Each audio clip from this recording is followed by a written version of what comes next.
Ihanaa pojat taukoa. Autsista. Onko vähän kylmää ehkä?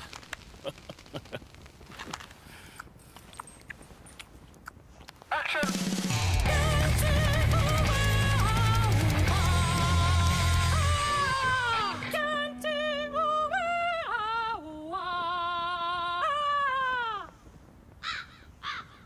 Zyks on lääke, joka lievittää kurkkukipua tehokkaasti.